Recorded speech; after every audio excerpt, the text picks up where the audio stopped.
প্রিয় ভাই বোনেরা, কেমন আছো তোমরা? আবারও ফিরে আসলাম পদার্থবিজ্ঞান প্রথম পত্র দ্বিতীয় অধ্যায় ভেক্টর চ্যাপ্টার নিয়ে। আজকে ক্লাস নাম্বার 14 হবে। আমরা আজকে প্রথমে আলোচনা করব ডাইভারজেন্স নিয়ে। একটা নতুন টার্ম তোমার কাছে, মনোযোগ দিয়ে শুনো।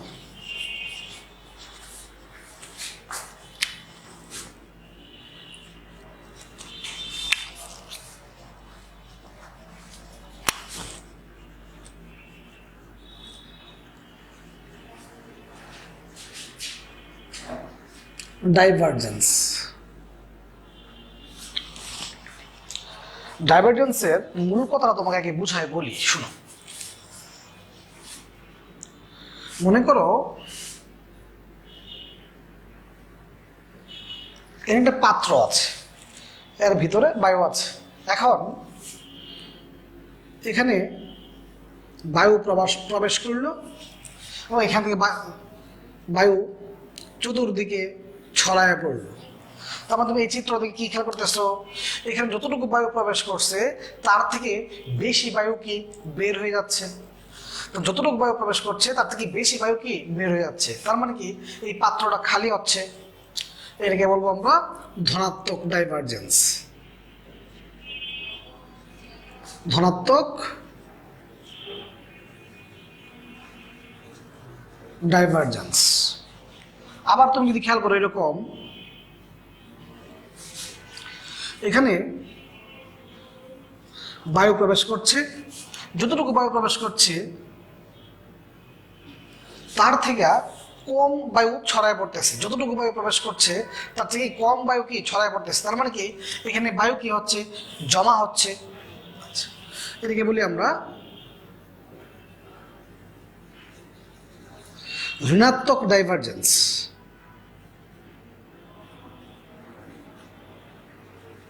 ঋণাত্মক ডাইভারজেন্স। আর যদি বিষয়টা এরকম হয়, যতটুকু বায়ু প্রবেশ করছে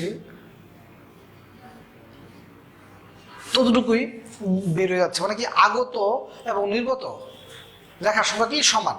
যতটুকু বায়ু প্রবেশ করছে তার সমসাময়িক বায়ু কি হচ্ছে, বের হয়ে যাচ্ছে। তার মানে কি এখানে কি বায়ু শূন্য হয়ে যাচ্ছে, যতটুকু প্রবেশ করতেছে ততটুকুই কি বের হয়ে যাচ্ছে। তার মানে এখানে কোনো বায়ু জমা হচ্ছে না, তাই না? তার মানে কি এখানে আগত এবং নির্গত রেখার সংখ্যা কি সমান। এটাকে বলি আমরা শূন্য ডাইভারজেন্স। শূন্য ডাইভারজেন্স। এই শূন্য ডাইভারজেন্সটাকে আমরা আবার বলি solenoidal. Solenoidal divergence. Solenoidal.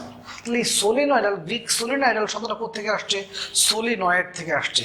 Solenoid কি হলো তোমার মনে করো পাইপ বা সিলিন্ডার। পাইপ বা সিলিন্ডার, মনে করো যে একটা পাইপ, এখানে মনে করো পানি প্রবাহিত হচ্ছে। খেয়াল করো তো, যতটুকু পানি প্রবাহিত হবে, যতটুকু প্রবেশ করবে ততটুকু কি বের হয়ে যাবে। এখানে কোনো পানি জমা হবে না, যেহেতু জমা হচ্ছে না তার মানে শূন্য। এটাকে বলি আমরা শূন্য ডাইভারজেন্স বা সলিনয়েড। তার মানে ডাইভারজেন্সের মান যদি শূন্য হয় ওটা কি সলিনয়েডাল বা সলিনয়েড বলি আমরা। তাহলে এই চিত্রটাকে একটা খেয়াল করো তো, এখানে যতটুকু বায়ু প্রবেশ করছে তার থেকে বেশি বায়ু কি বের হয়ে যাচ্ছে। তার মানে কি এখানে খালি হচ্ছে, চতুর্দিকে ছড়ায় যাচ্ছে। এটাকে বলি আমরা ধনাত্মক ডাইভারজেন্স। আর এই ক্ষেত্রে যতটুকু বায়ু প্রবেশ করছে তার থেকে কম বেড়ে যাচ্ছে। তার মানে এখানে কি বায়ু জমা হচ্ছে। এটাকে বলি আমরা ঋণাত্মক ডাইভারজেন্স। আর আগত আর নির্গত যদি সমান হয়, আগত আর নির্গত যদি সমান হয় ওটাকে বলি আমরা শূন্য ডাইভারজেন্স। আর ডাইভারজেন্স কিন্তু স্কেলার ফিল্ডের হয় না, ডাইভারজেন্স হয় ভেক্টর ফিল্ডের। কি বললাম? Divergence scalar field. এখানে কি দিক আছে, তাই না? ডাইভারজেন্স কখনো কি হয় না, স্কেলার ফিল্ডের হয় না। ডাইভারজেন্স নির্ণয় করতে হয় ভেক্টর ফিল্ডের। তার মানে এটাকে বলতেছি কি আমরা ধনাত্মক ডাইভারজেন্স। এটাকে কি যদি ছড়ায় পড়ে সেটা কি ধনাত্মক ডাইভারজেন্স। যদি জমা হয় সেটাকে কি বলতেছি আমরা ঋণাত্মক ডাইভারজেন্স। আর যদি আগত আর নির্গত সমান হয় সেটাকে কি বলি আমরা শূন্য ডাইভারজেন্স। আচ্ছা, এখন ডাইভারজেন্সের সংজ্ঞাটা আমি একটু লিখি। ডাইভারজেন্সের সংজ্ঞাটা হলো যে ভেক্টর অপারেটর। তোমাকে গত ক্লাসে আমরা একটা ভেক্টর ডিফারেনশিয়াল অপারেটর এই ডেল এটার সাথে তোমাকে পরিচয় করে দিয়েছিলাম। Del by del x i cap, del by del y j cap, del by del z k cap. গত ক্লাসে তোমাকে এই অপারেটরটা সম্বন্ধে আমি তোমাকে ধারণা দিছিলাম, তাই তো? Vector differential operator. তো ডাইভারজেন্স সংজ্ঞাটা হলো যে ভেক্টর অপারেটর এবং একটি অন্তরীকরণ যোগ্য, আমি লিখি ভেক্টর অপারেটর ও একটি অন্তরীকরণ যোগ্য, ভেক্টর অপারেটর ও একটি অন্তরীকরণযোগ্য ভেক্টর অপেক্ষকের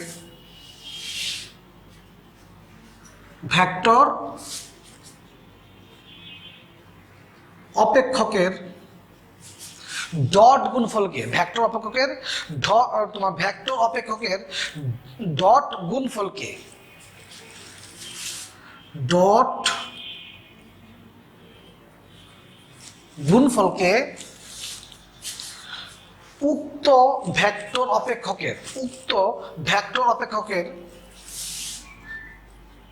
উক্ত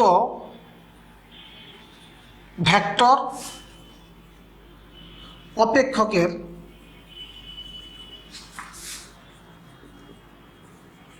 ডাইভারজেন্স বলে। মানে এই যে তোমার ভেক্টর ডিফারেনশিয়াল অপারেটর এর সাথে একটা ভেক্টরের ডট গুণফল যদি হয়, ভেক্টর অপারেটরের সাথে যদি একটি অন্তরীকরণযোগ্য ভেক্টর অপেক্ষকের কি কোন গুণফল হয়? ডট গুণফল হয়। ভেক্টর অপারেটরের সঙ্গে যে একটা ভেক্টর অপেক্ষকের কি হয়? ডট গুণফল হয়। তাহলে এই উক্ত ভেক্টর অপেক্ষকের কি বলবো আমরা? উক্ত ভেক্টর অপেক্ষকের ডাইভারজেন্স বলে। কি বললাম? একটি ভেক্টর অপারেটরের সঙ্গে একটি ভেক্টর অপেক্ষকের যদি কি হয়? ডট গুণফল হয়, তাকে আমরা কি বলবো? ডাইভারজেন্স। আচ্ছা, অথবা আরেকটা কিন্তু কথা তুমি জানো যে আয়তনের সাথে ঘনত্বের কি সম্পর্ক? ব্যস্তানুপাতিক। আয়তনের সাথে ঘনত্বের কি সম্পর্ক? ব্যস্তানুপাতিক। তার মানে তুমি যদি খেয়াল করো এখানে ছড়ায় পড়তেছে, তার মানে কি আয়তনটা কি পাচ্ছে? বৃদ্ধি পাচ্ছে। আয়তন যদি বৃদ্ধি পায়, মনে করো এই যে এইটার ক্ষেত্রে চতুর্দিকে ছড়ায় পড়তেছে, তার মানে আয়তন কি? বৃদ্ধি পাচ্ছে। আয়তন যদি বৃদ্ধি পায় ঘনত্ব কিভাবে? হ্রাস পাবে। তার মানে কি ধনাত্মক ডাইভারজেন্সের ক্ষেত্রে আয়তন কি পাচ্ছে? বৃদ্ধি পাচ্ছে। আয়তন বৃদ্ধি পাওয়ার কারণে ঘনত্ব কিভাবে? হ্রাস পাবে। এই ক্ষেত্রে দেখো তো বায়ু এখানে জমা হচ্ছে, এই জমা হচ্ছে। তার মানে কি আয়তন কি পাচ্ছে? আয়তন কি হচ্ছে? হ্রাস হচ্ছে। আয়তন যদি হ্রাস হয় ঘনত্ব কি হবে? বৃদ্ধি পাবে। আর এটার ক্ষেত্রে তো আগত এবং নির্গত সমান, এটাকে বলি আমরা শূন্য ডাইভারজেন্স বা সলিনয়েডাল। তার মানে ধনাত্মক ডাইভারজেন্সের ক্ষেত্রে আয়তন কি পায়? বৃদ্ধি পায়। আয়তন বৃদ্ধি পায়। যেহেতু আয়তনের সাথে ঘনত্বের ব্যস্তানুপাতিক, আয়তন বৃদ্ধি পায় মানে কি ঘনত্ব কি পাবে? হ্রাস। আয়তন বৃদ্ধি পায় মানে কি ঘনত্ব কি হয়? হ্রাস। ঋণাত্মক ডাইভারজেন্সের ক্ষেত্রে আয়তন কি পাচ্ছে? হ্রাস। আয়তন কি হবে? হ্রাস। আয়তনের সাথে ঘনত্ব কি সম্পর্ক? ব্যস্তানুপাতিক। যেহেতু আয়তন হ্রাস, তাহলে ঘনত্ব কি হবে? ঘনত্বের বৃদ্ধি হবে। আর এটা ক্ষেত্রে আগত এবং নির্গত সমান, এই কারণে এটা শূন্য ডাইভারজেন্স। তাহলে বাচ্চারা একটি ভেক্টর অপারেটরের সঙ্গে একটি ভেক্টর অপেক্ষকের যদি ডট গুণন হয় তাহলে এটা কি হবে? ডাইভারজেন্স।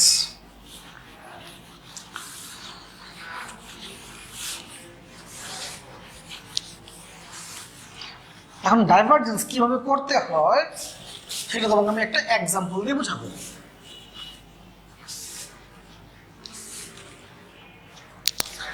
একটা এক্সাম্পল দিয়ে বুঝাবো।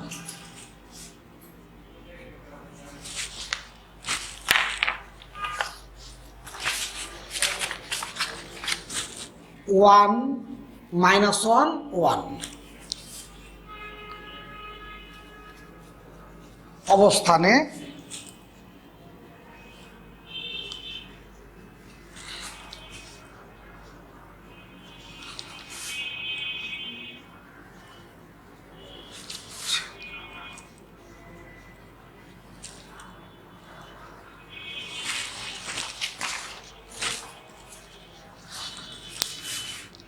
এর ডাইভারজেন্স নির্ণয় করো।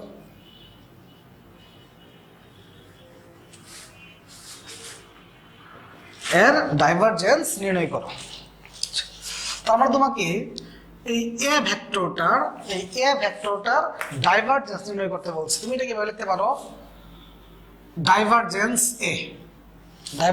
এ বা তুমি লিখতে পারো ডাইভারজেন্স কিভাবে করতে হয়, যে এই ভেক্টর অপারেটরের সাথে এই ভেক্টরটার কি হবে? ডট গুণন। ভেক্টর অপারেটরের যে এই ভেক্টর অপারেটরের সাথে এই ভেক্টরটা কি হবে? ডট গুণন। এই ভেক্টর অপারেটরটা কি? ডেল। সমান তুমি কি জানো? Delta by del x i cap, delta by del y j cap, delta by del y k cap. এটি তো আমাদের এই ডেল্টার এ ভেক্টরটা কত দেওয়া আছে? 3xy z cube i cap, 2xy square j cap minus x cube y square z k cap. জানি তুমি ডট গুণন পারো, কারণ তুমি এর আগের ক্লাসগুলোতে শিখছো। ডট গুণন কেমনে করে? আয়ের সহগগুলা গুণ। এর আয়ের সহগ কি? Delta x 3xy z cube delta y 2xy square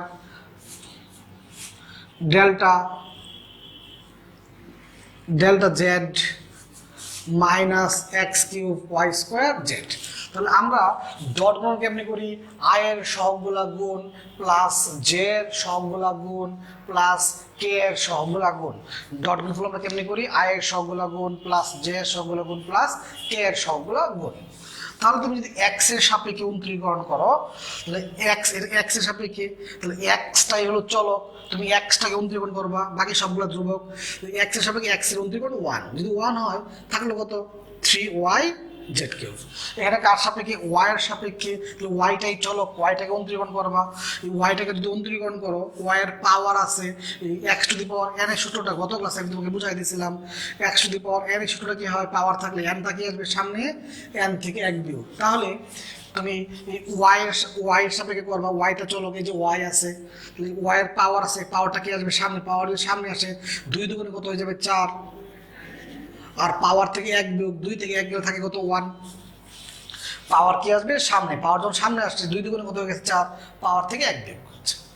এখন এখানে জেড এর সাপেক্ষে, তাহলে জেড হলো চলক, জেড এর সাপেক্ষে জেড এর উন্ত্রীকরণ কত? 1 থাকলো কত? যদি 1 হয় 1 দিয়ে গুণ দিলে থাকলো কত? Minus x cube y square. এখানে তো 1টা লেখার প্রয়োজন নাই। তাহলে আমরা ডাইভারজেন্স কেমনে করি? ডট গুণফল, তাই তো? তাহলে ডট গুণফল কেমনে করি? আই এর সহগগুলা গুণ প্লাস জে এর সহগগুলা গুণ প্লাস কে এর সহগগুলা গুণ। এখন কত অবস্থানে বলছে? 1 মাইনাস 1 1 অবস্থানে, 1 মাইনাস 1 1 অবস্থানে। ডাইভারজেন্স এ কত হচ্ছে? তুমি এক্স এর মান কত? 1, ওয়াই এর মান কত? -1, জেড এর মান কত? 1, শুধু লিখে দিবা। তাহলে এখানে ওয়াই এর মান কত? -1, জেড এর মান কত? 1, এক্স এর মান 1, ওয়াই এর মান -1, এক্স এর মান 1, ওয়াই এর মান -1। তাহলে এখানে কত হয়ে গেল? -3, এখানে কত হয়ে গেল? -4, এখানে কত হয়ে গেছে? -1, কত হয়ে গেল? -8। এখন আমার প্রশ্ন, আনসার কিন্তু এখানে এটাই শেষ, এটাই আনসার। এখন আমার প্রশ্ন হলো, তুমি এই মানটা দেখি কি বুঝতেছো? যদি এই মানটা 0 হইতো তুমি বলতো সলিনয়েড। যদি মানটা 0 হইতো তুমি কি বলতো? সলিনয়েড। এই মানটা 0 না, তাহলে তুমি এটা থেকে তুমি কি বুঝতেছো? এটা কি ছড়ায়া যাবে? নাকি জমা হচ্ছে, এক জায়গায় জড়িয়ে যাচ্ছে, জড়িয়ে যাবে। এই মানটা থেকে কি বুঝতেছো, ছড়িয়ে যাবে নাকি জড়িয়ে যাবে? যেমন জমা হবে বা জমা হবে লিখি, বুঝতে এক জায়গায় জমা হবে, কি হবে? এই মানটা থেকে তুমি কি বুঝছো, ছড়িয়ে যাবে না জমা হবে? দেখো ঋণাত্মক ডাইভারজেন্স, এর মানটা কি মাইনাস, মানটা কি মাইনাস, যেহেতু মাইনাস তার মানে ঋণাত্মক, আর ঋণাত্মকের ক্ষেত্রে কি হয়, জমা হয়। তোমাকে একটু আগে চিত্র আমি বুঝাই দিছিলাম। আর যদি এর মানটা যদি প্লাস হইতো ধনাত্মক ডাইভারজেন্স, আর ধনাত্মক ডাইভারজেন্সের ক্ষেত্রে কি যায়, চতুর্দিকে ছড়ায় যায়। আর ঋণাত্মক ডাইভারজেন্সের ক্ষেত্রে কি জমা হয়। আর যদি শূন্য হইতো তো আমরা কি বলতাম, শূন্য ডাইভারজেন্স বা সলিনয়েড। তার মানে ডাইভারজেন্সের মান যদি শূন্য হয় তাহলে সলিনয়েড, ডাইভারজেন্সের মানটা যদি ধনাত্মক হয় তাহলে ধনাত্মক ডাইভারজেন্স। আর ধনাত্মক ডাইভারজেন্সের ক্ষেত্রে কি হয়, ছড়িয়ে যায়। প্রথমেই ডাইভারজেন্সের সংজ্ঞাটা বোঝানোর জন্য সময় কিন্তু চিত্র এঁকে দিয়েছিলাম। আর ডাইভারজেন্সের মান যদি ঋণাত্মক হয়, ঋণাত্মক ডাইভারজেন্সের ক্ষেত্রে কি হয়, জমা হয়। যদিও এই অঙ্কের মধ্যে এইসব কিছু বলে নাই। আমি ডাইভারজেন্সের আরো একটা এক্সাম্পল তোমাকে দিব, ডাইভারজেন্সের আরো একটা এক্সাম্পল তোমাকে দিব।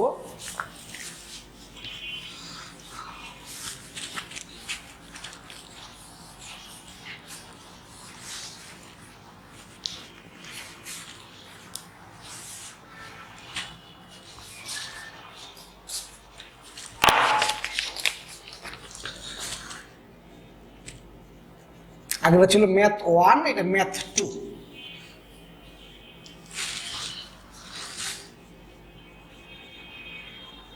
পি এর মান কত হলে, পি এর মান কত হলে x plus 3y i cap p y minus z j cap x minus 2z k cap solenoid হবে, সলিনয়েড হবে। তার মানে প্রশ্ন বলছে পি এর মান কত হলে, পি এর মান কত হলে সলিনয়েড হবে, পি এর মান কত হলে সলিনয়েড হবে, তাই তো? তাহলে তুমি সলিনয়েডের শর্তটা তুমি কি জানো? সলিনয়েডের শর্তটা হলো যে ডাইভারজেন্সের মান কি হবে, শূন্য হলে, ডাইভারজেন্সের মান শূন্য হলে কি হবে, সলিনয়েড হবে। তো তুমি কি লিখতে পারো,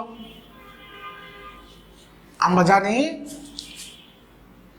ডাইভারজেন্স আর শূন্য হলে সলিনয়েড হবে। মানে ডাইভারজেন্সের মানটা যদি কি হয়, শূন্য হয়, আমরা জানি ডাইভারজেন্সের মানটা যদি শূন্য হয় তাহলে কি হবে, সলিনয়েড হবে। তাহলে এই ডাইভারজেন্স আর যে কথা, ডাইভারজেন্স তুমি কেমনে করো, এই ভেক্টর অপারেটরের সাথে এই ভেক্টরটা কি করবা, ডট। ডাইভারজেন্স তুমি কেমনে করো, এই ভেক্টর অপারেটরের সাথে এটা কি করবা, ডট গুণন। কি হবে, শূন্য। কারণ কি প্রশ্ন কি বলছে, সলিনয়েড হবে। সলিনয়েডের শর্ত কি, ডাইভারজেন্স কি হবে, শূন্য হবে, ডাইভারজেন্স কি হবে, শূন্য হবে। এখন এই যে divergence delta delta x i cap delta delta y j cap delta delta z k cap, আর দেয়া আছে x plus 3y i cap p y minus z k cap x minus 2z k cap equal কত, equal শূন্য, equal শূন্য। এখন তুমি dot গুণন কিভাবে করো, আয়ের সহগগুলা গুণ, ডেল্টা ডেল্টা এক্স আয়ের সহগ কত, এটার x plus 3y delta delta y j এর সহগ কত, p y minus z delta delta z x minus 2z। Fine. তাহলে এক্স এর সাপেক্ষে অন্তরীকরণ, তাই না? তাহলে এক্সটা হলো চলক, তো এই যে এক্স এর অন্তরীকরণ কত, এই যে এক্স এর অন্তরীকরণ 1, এক্স নাই তার মানে ধ্রুবক 0।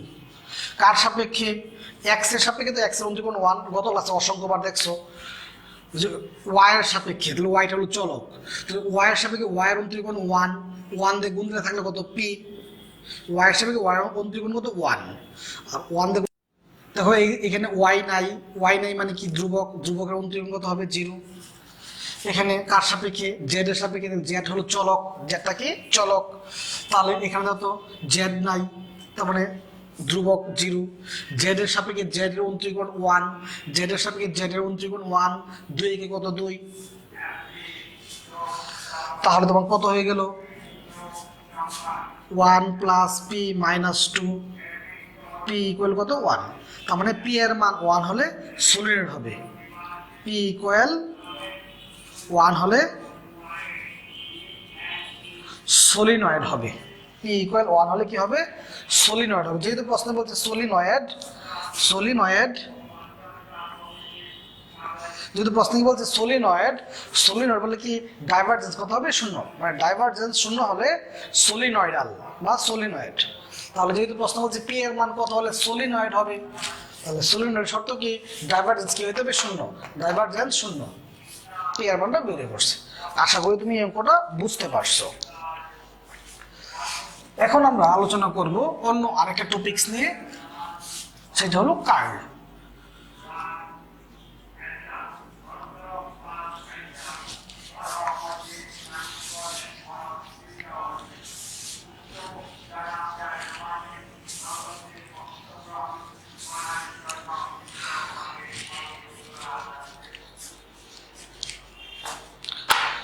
কার্লের সংজ্ঞাটা আগে তোমায় লিখে ফেলি, পরে তোমাকে কার্লের বিষয়টা বুঝাই বলি। কার্ল হলো সে আগের মতোই, যেমন ডাইভারজেন্সের সময় কি ছিল ডট গুণফল, কার্লের সময় হবো ক্রস গুণফল। ডাইভারজেন্সের সময় কি ছিল, ডাইভারজেন্সের সময় ছিল ডট গুণফল, আর কার্লের সময় কি ক্রস গুণফল, এইটাই। তাহলে আমরা কি vector differential operator, vector differential operator del, তাই তো ভেক্টর ডিফারেনশিয়াল অপারেটর এর সঙ্গে অন্য একটি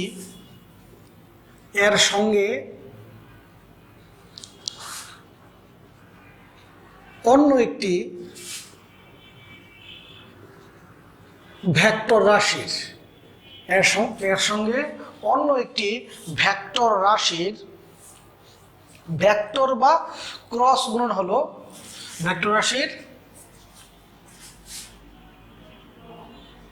ভেক্টর বা ক্রস গুণন হলো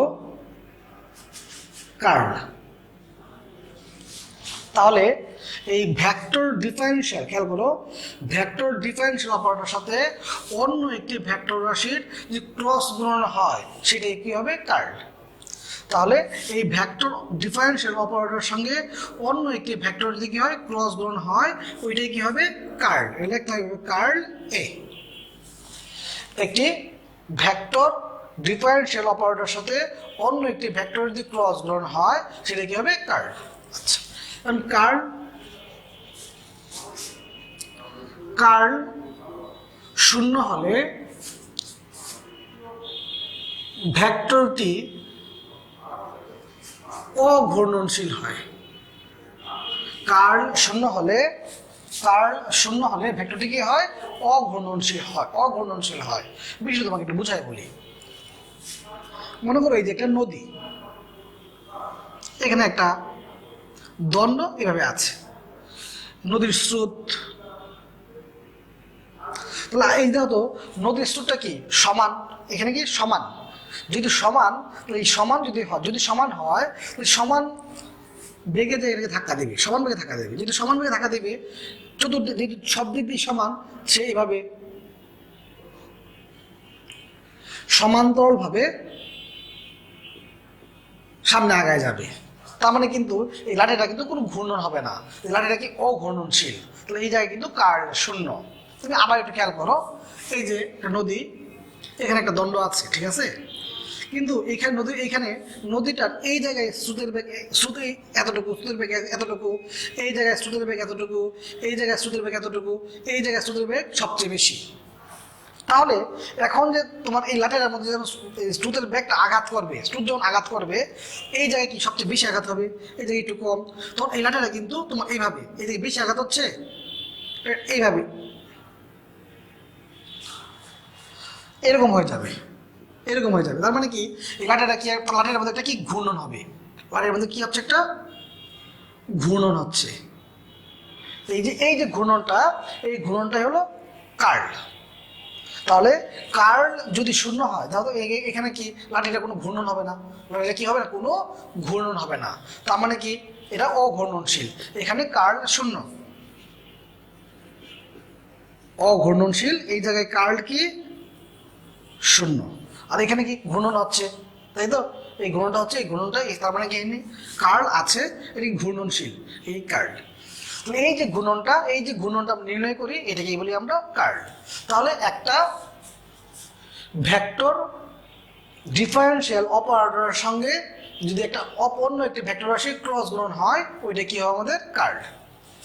আর কার্লে ঘূর্ণনশীল অঘূর্ণনশীল এর বিষয়টা তুমি আশা করি তুমি বুঝতে পারছো।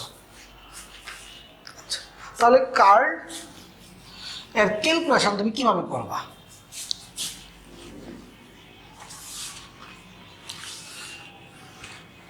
একটা উদাহরণ দিয়ে তোমাকে আমি বুঝাই।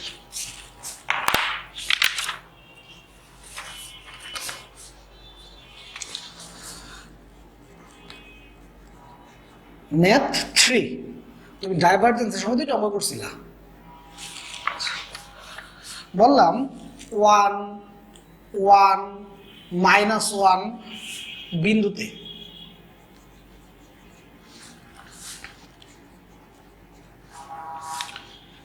x z square i cap minus x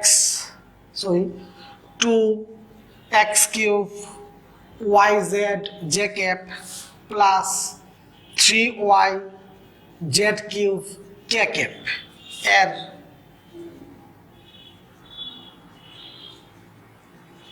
curl নির্ণয় করো।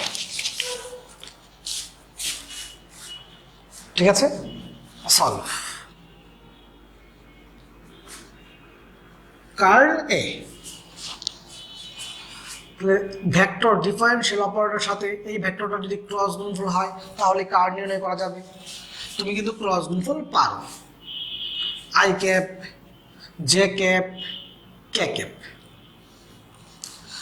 জানো ডেল্টা কি, delta by delta x, delta by delta y, delta by delta Z.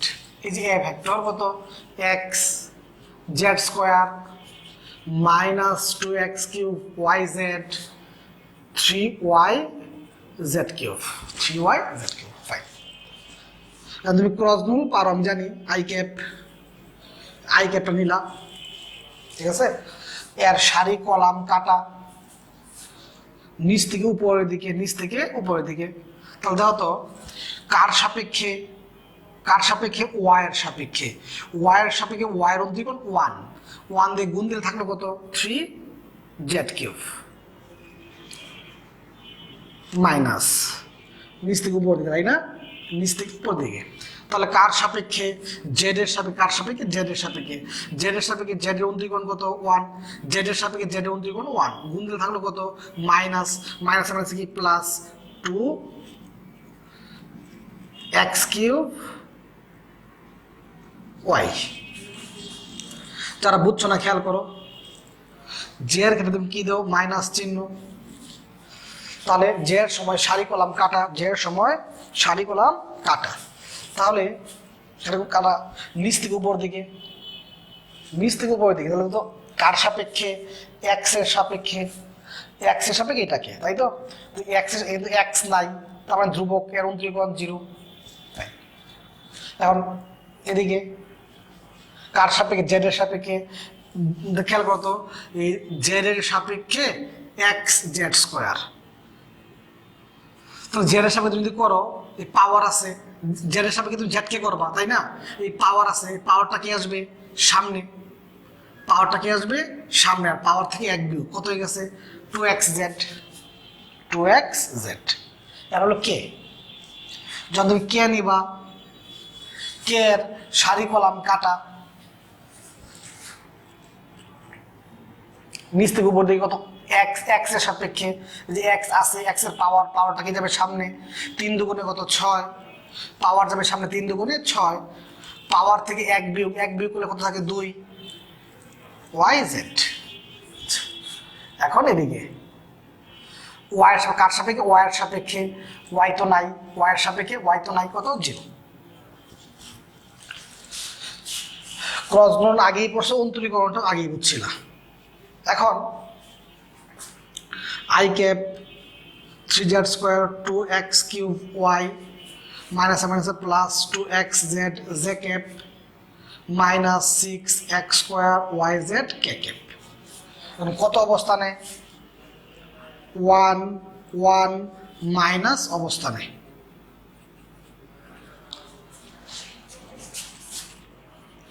Curl এ, তাই তো, কার্ল এ। তা তুমি এক্স এর মানটা এক্স এর জায়গায় লিখবা, এক্স এর মান কত 1, ওয়াই এর মান 1, জেড এর মান -1, জেড এর মান -1,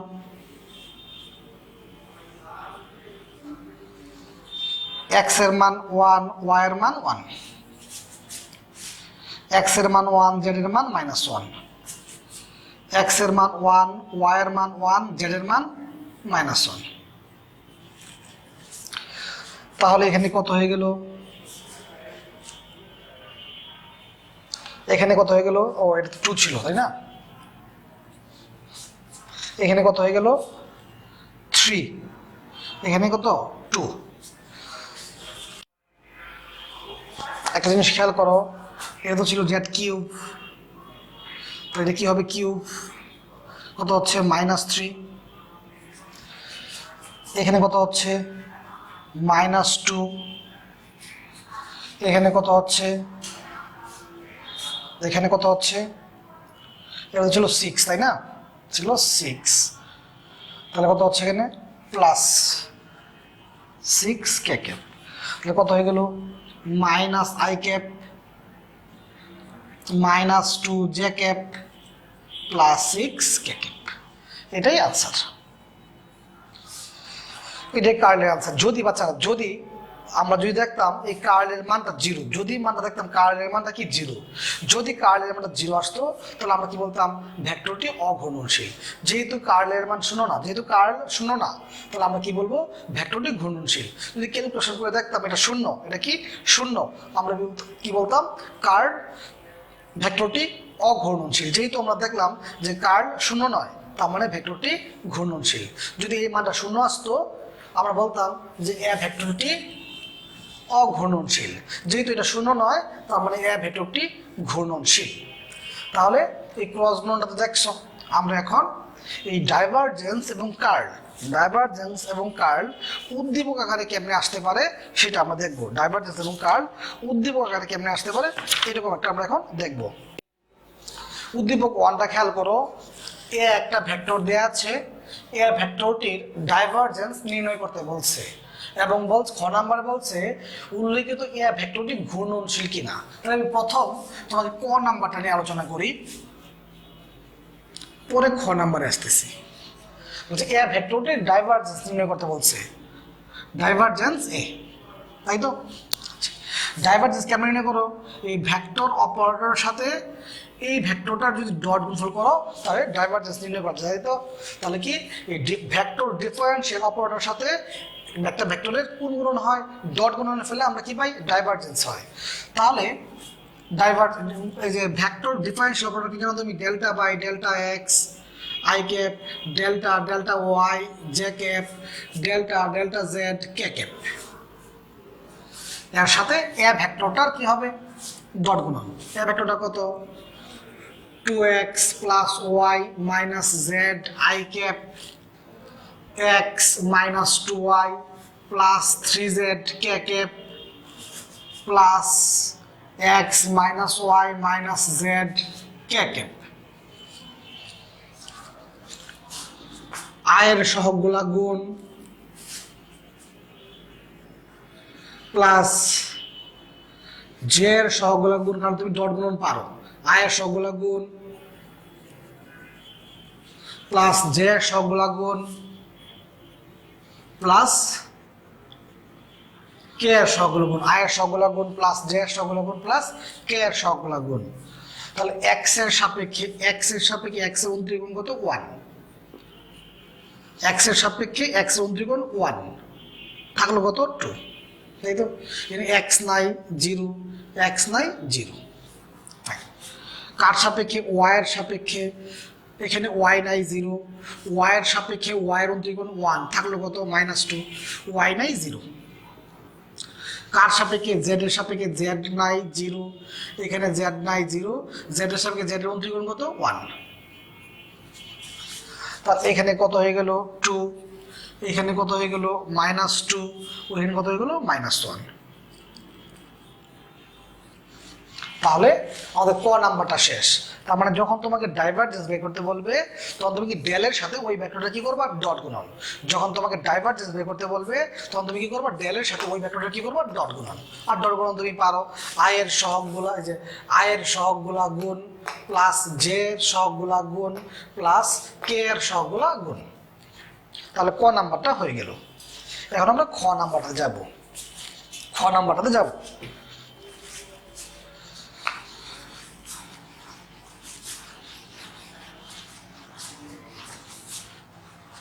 বলছে ভেক্টরটি ঘূর্ণনশীল কিনা, তাই তো? আমরা জানি কোনো ভেক্টরের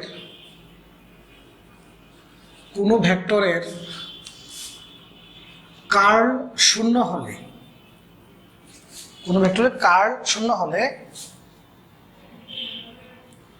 ভেক্টরটি অঘূর্ণনশীল হয়। কোনো ভেক্টরের কার্ল শূন্য হলে ভেক্টরটি অঘূর্ণনশীল হয়। তাহলে আমরা এখন কার্ল নির্ণয় করব, তাই তো?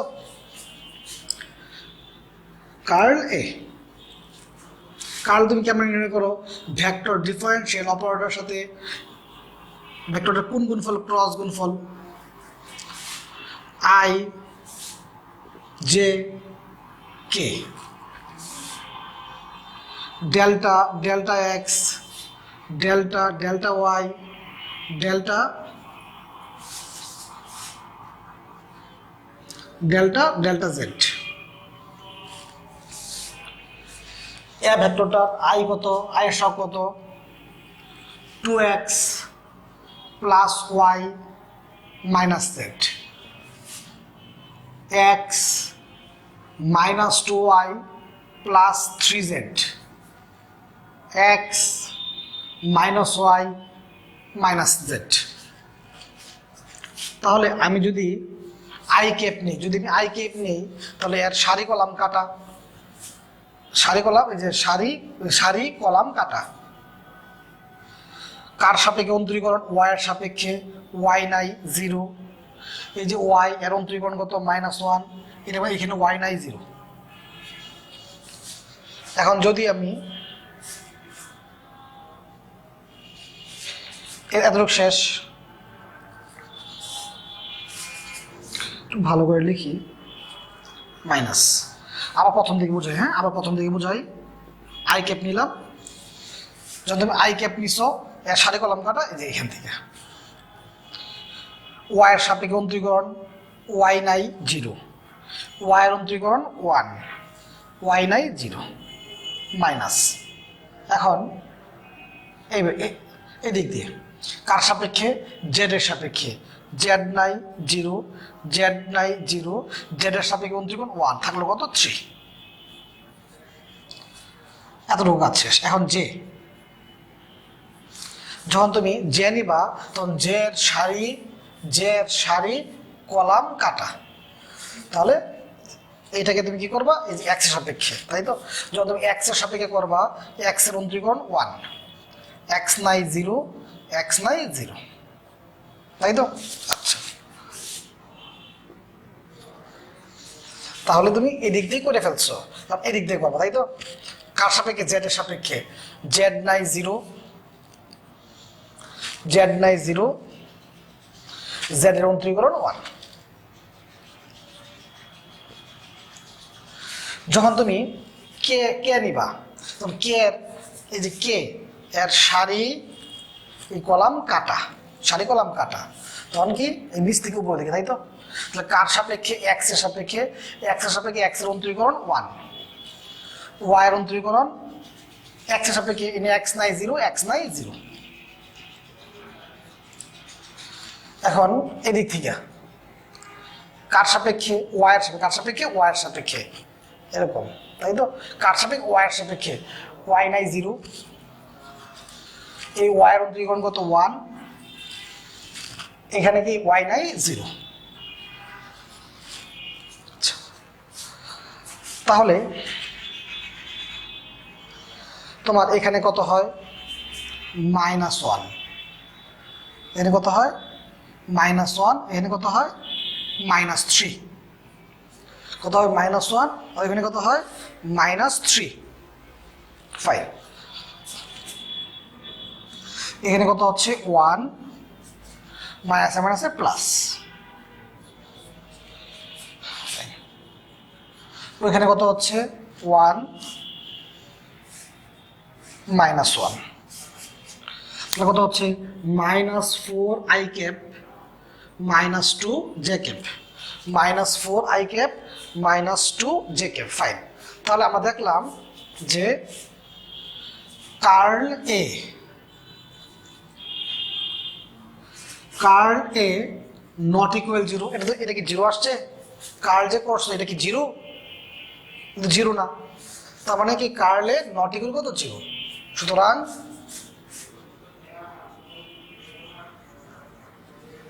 ভেক্টরটি ঘূর্ণনশীল হবে, সুতরাং ভেক্টরটি ঘূর্ণনশীল হবে। শুনতে পাচ্ছ কথা? যদি আমরা দেখতাম যে কার্লের মানটা শূন্য, যদি দেখতাম কার্লের মানটা শূন্য, তাহলে আমরা বলতাম ভেক্টরটি কার্ল শূন্য হলে অঘূর্ণনশীল। যেহেতু কার্ল শূন্য নয়, তার মানে ভেক্টরটি ঘূর্ণনশীল। আর যদি কার্ল শূন্য হইতো তাহলে কি হইতো? অঘূর্ণনশীল। তাহলে ভেক্টরটি ঘূর্ণনশীল। বাচ্চারা,